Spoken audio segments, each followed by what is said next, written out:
நான் சொல்றது உண்மையா தட்சாயினி? ரைட். சோ நீங்க ரிசல்ட் நீங்க பாத்துட்டோன்னு உங்க மனசு எப்படி இருந்துச்சு? எனக்கு வந்து ஹாப்பியா தான் இருந்துச்சு. நான் சொன்ன மாதிரி ஏன்னா வந்து ஒரு ஜியோ இல்ல எனக்கு. அட்லீஸ்ட் நான் ஃபெயில் பண்ணல. நான் ஒரு எடுத்தாலும் வந்து என்கிட்ட கிரெடிட் இருக்கு. அந்த ஒரு சந்தோஷம். உண்மை. சரி, இப்போ நம்ம வந்து வாங்க உங்களோட பெற்றோர்களை சந்திப்போம். வணக்கம் மேடம், எப்படி இருக்கீங்க? மேடம் உங்களோட பேர் தெரிய வச்சிருங்க madam. Madam Kavitha. Okay sir, உங்க பேர் சொல்லுங்க சார். என் பேர் மணி. ஓகே, சோ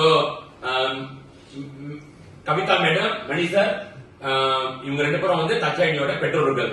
சோ இவங்க வந்து கிட்ட கிடையாது, ரக்கான் டியூஷன் கிட்ட கிடையாது. இவங்க வந்து ஷாலாப்ல இருக்கிறாங்க, கம்பம் ஜாவா.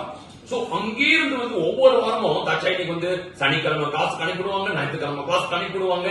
சோ சிரமப்படாம வந்து அனுப்பி விடுவாங்க. மேடம் ஏன் மேடம் நீங்க இதெல்லாம் செய்வீங்க? இல்ல நல்ல ரிசல்ட் எடுக்கணும்ன்றதுக்காக தான் வந்து. வெரி குட், நியாயமான வார்த்தை. பெற்றோர்களே, உங்க பிள்ளைங்க நல்லா படிக்கணும்னா நீங்க தான் முயற்சி போடணும், நீங்க தான் வந்து சாக்ரிஃபைஸ் செய்யணும். உங்க பிள்ளைங்களை நீங்க வந்து அனுப்பி விடும் போது, எக்ஸாம்பிள் ஒரு நல்ல டியூஷன் அனுப்பி விடும் போது, டியூஷன் அக்கா மாதிரி நாங்க வந்து அப்புறம் எங்களோட கடமை நாங்க செய்ய ஆரம்பிப்போம். மாணவர்களுக்கு வந்து பாடத்தை போதிச்சு சுலபமா கொண்டு போய் நம்ம கொண்டு போய் சேர்ப்போம். ஆனா நீங்க எங்கிட்ட அனுப்பி விடணும். அதுதான் வந்து இங்க இவங்க ரெண்டு பேரும் செஞ்சிருக்காங்க. இது இவங்களோட ஃபர்ஸ்ட் பிள்ளை கிடையாது. இது முன்பு வந்து இவங்களோட மூத்த பிள்ளை, அவங்க பேர் வந்து சுமி.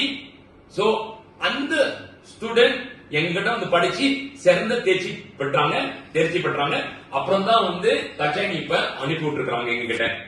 சோ மேடம், நீங்க வந்து தட்சாயினி ரிசல்ட் பார்க்கும் போது உங்க மனசு எப்படி மேடம் இருந்துச்சு? ஹாப்பியா இருந்துச்சுன்னா அவங்க எந்த படமும் ஃபெயில் எடுக்கலன்னு அந்த ஒரு சந்தோஷம் வந்து. அப்ப நீங்க ஆரம்பத்துல பயந்துட்டு இருந்தீங்க அவங்க ஃபெயில் பண்ணிடுவாங்கன்னு சொல்லிட்டு. ரைட். ஏன்னா நீங்க உங்களுக்கே தெரியும் அவங்க வந்து ரொம்ப விளையாட்டுத்தனமா இருந்தாங்கன்னு சொல்லிட்டு. கரெக்ட். சோ ஒரு நம்பிக்கை ரக்கான் சென்டர்ல அனுப்பிட்டாக்கா எங்களோட டீச்சர் வந்து புஷ் பண்ணிடுவாங்கன்னு சொல்லிட்டு நாங்களும் பாடுபட்டு புஷ் பண்ணி அவங்களையும் அந்த ரிசல்ட் எடுக்க வச்சோம். நிச்சயமாக அவங்களோட உழைப்பு, நான் சொன்ன மாதிரி ஆரம்பமே இன்னும் கொஞ்சம் உழைப்பு போட்டிருந்தாங்கன்னா இன்னும் அற்புதமான ஒரு ரிசல்ட் பார்த்திருந்திருப்பாங்க. பட் ஹவெவர் அவங்களோட உழைப்புக்கு தகுந்தாப்புல அந்த ரிசல்ட் அவங்களுக்கு வந்து அமைஞ்சிருக்குது. But it still not too bad. ஒரே அருவி எடுத்திருக்கிறாங்க. சோ இப்ப வந்து உங்களுக்கு மனம் திருப்தி மேடம், ஏன்னா அவங்க ஃபெயில் பொண்ணு இல்ல, கரெக்ட் நிறைய எடுத்திருக்கிறாங்க. ரைட் சார், நீங்க சொல்லுங்க சார், நீங்க அந்த ரிசல்ட் பண்ண உங்களுக்கு மனசு எப்படி சார் இருந்துச்சு? ஒரு காப்படா? எனக்கு ரொம்ப சந்தோஷமா இருந்துச்சு. நானு என்ன எதிர்பார்க்கறாக்க அவங்களோட என்னது மந்த்லி எக்ஸாம், ஸ்கூல்ல மந்த்லி எக்ஸாம்லாம் பாக்குறப்ப வந்து சில பாடம் ஃபெயில் பண்ணுவாங்க, ஜி எடுப்பாங்க. ஸோ எனக்கு அது வந்து ஒரு பயம் இருந்துச்சு, ஏதாவது ஒரு பாடத்துல ஃபெயில் ஆகிடுவாங்க அப்படின்னு. பட் ஹோப்ஃபுல்லி எந்த பாடம் அவங்க ஃபெயில் ஆகல, எதுவுமே ஃபெயில் ஆகல. சோ வாழ்த்துக்கள் தட்சாயினி. பாருங்க, அம்மா அப்பாவை வந்து நீங்க மனசை நீங்க வந்து சந்தோஷமா ஆக்கிட்டீங்க. இது ரொம்ப முக்கியம் தட்சாயினி. ஏன்னா ஓகே, வந்து நான் ஹோல்ட் ஆன் பண்ண சொல்ல, இப்ப நான் அந்த மேட்டருக்கு நான் வரேன். என்னன்னா உங்களோட ரிசல்ட் அவங்க நிர்ணயிக்க போது அடுத்த கட்டம் நீங்க எப்படி எங்க போறீங்கன்னு சொல்லிட்டு நல்ல அற்புதமான ஒரு ரிசல்ட் இருந்துச்சுன்னா உங்களுக்கு நிறைய வாய்ப்பு அமையும். அதாவது நிறைய காஸ்ட் அப்ளை பண்றதுக்கு உங்களுக்கு வந்து வாய்ப்பு அமையும். அப்ப உங்களுக்கு வந்து அந்த யூபியூ அந்த போராம் நீங்க வந்து ஃபில் அப் பண்ணும்போது, ஆன்லைன்ல நீங்க ஃபில் அப் பண்ணும்போது உங்களுக்கு வந்து நிறைய வந்து காஸ்ட் அப்ளை பண்றதுக்கு உங்களுக்கு வாய்ப்பு அமையும். நிறைய கிரெடிட் இருந்துச்சுன்னா, அதே உங்களுக்கு வந்து குறைச்சி கிரெடிட் இருந்துச்சுன்னா நீங்க வந்து கஷ்டப்படுவீங்க. எந்த காஸ்ட் அப்ளை பண்ணணும்னு உங்களுக்கு தெரியாது. அதே வந்து மோசமா நீங்க ஃபெயில் பண்ணிருந்தீங்கன்னா அப்ப உங்களுக்கு என்ன அமைஞ்சிருக்கும்னா திருப்பியும் எக்ஸ்பெரிமெண்ட் ரிப்பீட் பண்றதுக்கு ஒரு சூழ்நிலை அமைஞ்சிருக்கும். அப்ப ரிப்பீட் பண்ணும்போது நீங்க ஒரு வருஷம் நீங்க வேஸ்ட் பண்ணுவீங்க.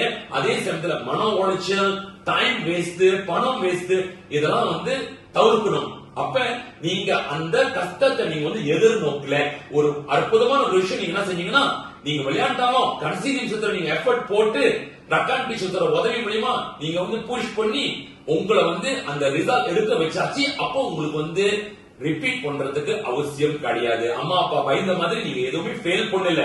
இப்படி ஃபெயில் பண்ணிருந்தீங்கன்னா இப்ப வந்து சூழ்நிலையை மாறி இருந்திருக்கும். சோ இப்ப உங்களுக்கு நல்ல ரிசல்ட் இருக்கறனால யூபியூல வந்து நீங்க நிறைய கோர்ஸ் அப்ளை பண்ணலாம். நீங்க அப்ளை பண்ணீங்க தானே? சரி, நீங்க அப்ளை பண்ணும்போது உங்களுக்கு எப்படி இருந்துச்சு? ஈஸியா இருந்துச்சு கோர்ஸ் சூஸ் பண்றதுக்கு? எனக்கு அது ஒரு இது கிடைக்குமா கிடைக்காதா அந்த ஒரு இதுதான் இல்ல. பட் அப்ளை பண்ணும்போது உங்களுக்கு அந்த போதுமான கிரெடிட் இருக்கறனால நீங்க வந்து அந்த கோர்ஸ் அப்ளை பண்றதுக்கு உங்களுக்கு வாய்ப்பு அமைஞ்சிருக்கு. ஆமாங்களா இல்லைங்களா? கிடைக்குமோ கிடைக்காது அது ரெண்டாவது பட்சம். பட் உங்களுக்கு அந்த மஞ்சுக்கு ஷார்ட் சொல்றாங்க, அந்த கோர்ஸ் அப்ளை பண்றதுக்கு உங்களுக்கு அந்த தகுதி அமைஞ்சிருக்குது. அதுதான் ரொம்ப முக்கியம். சோ இல்லாட்டினா உங்களுக்கு அந்த கோர்ஸ் அப்ளை பண்ண முடியாம இருக்கும் பாருங்களேன். ரைட்டா சொல்றது? சோ இதுதான் ரொம்ப முக்கியம். மாணவர்களே, உங்களோட SPM ரிசல்ட் வெரி இம்பார்ட்டன்ட். உங்களோட SPM வந்து பாஸ்போர்ட் ஃபார் யுவர் ஃபியூச்சர். நல்ல ரிசல்ட் நீங்க எடுத்தீங்கன்னா அடுத்த கட்டம் நீங்க போறதுக்கு உங்களுக்கு வந்து இந்த ரிசல்ட் தான் உங்களுக்கு வந்து உறுதுணையா இருக்க போது, உங்களுக்கு உதவி செய்ய போது, உங்களுக்கு பல கதவு உங்களுக்கு திறந்து கொடுக்க போகுது. நல்ல ரிசல்ட் உங்களுக்கு இருந்துச்சுன்னா நீங்க அடுத்த கட்டம் போறதுக்கு ரொம்ப சுலபமா இருக்கும். அதனால கஷ்டப்பட்டு படிங்க, உழைப்பு போடுங்க, நிச்சயமாக வந்து அந்த பலன் நீங்க வந்து அனுபவிப்பீங்க.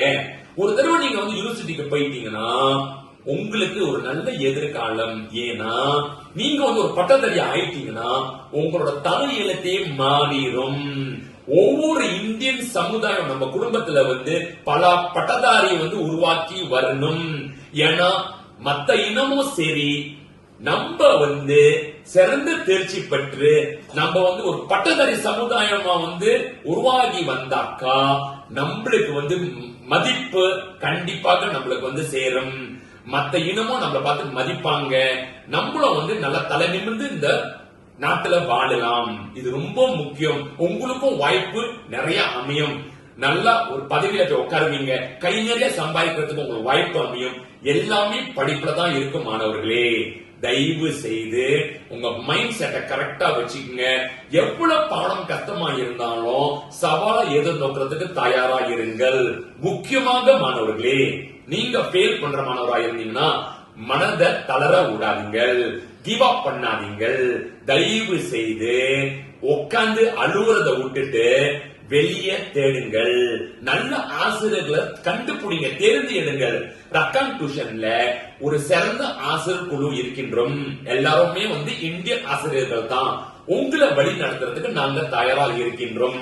நீங்க பாருங்க, தச்சாயினி மாதிரி ஃபெயிலிங் கேட்டகரியில இருந்தாங்க. அவங்கள வந்து எங்களை நாடும் போது அவங்க கைய பிடிச்சி அவங்களுக்கு உறுதுணையா இருந்து பாடத்தை போதிச்சு அவங்களுக்கு புரியுற அளவுக்கு கத்து கொடுத்து, எத்தனை முறை வந்து அவங்களுக்கு புரியலனா இருந்தாலும் கூட அவங்க எங்களை வந்து கேட்டாக்கா திரும்பியும் திரும்பியும் திரும்பியும் அவங்களுக்கு விளக்கி கொடுத்து பாடத்தை வந்து அவங்களுக்கு புரியுற அளவுக்கு அவங்களுக்கு வந்து கத்து கொடுத்து இன்றைக்கு வந்து ஒரு A6B எடுத்திருக்கிறாங்க. இது வந்து ஒரு அற்புதமான ஒரு சாதனை. நீங்க நல்ல ஒரு விஷயத்தை புரிஞ்சுக்கணும். ஆரம்பத்துல ஃபெயில் கேட்டகரியில இருந்தாங்க. இவங்க வந்து ஒரு அற்புதமான ஒரு உதாரணம். அப்ப நீங்க ஃபெயில் கேட்டகரியில இருந்தீங்கன்னா அது வந்து கடைசி கிடையாது. அதாவது உலகத்துல வந்து கடைசி, அதாவது எதுவுமே நீங்க வந்து செய்ய முடியாதுன்னு கிடையாது. அதை மாத்தி அமைக்கலாம். நல்ல ஆசிரியர்களோட வெளிக்காட்டி இருந்துச்சுன்னா அப்ப நீங்க தான் நாடணும்.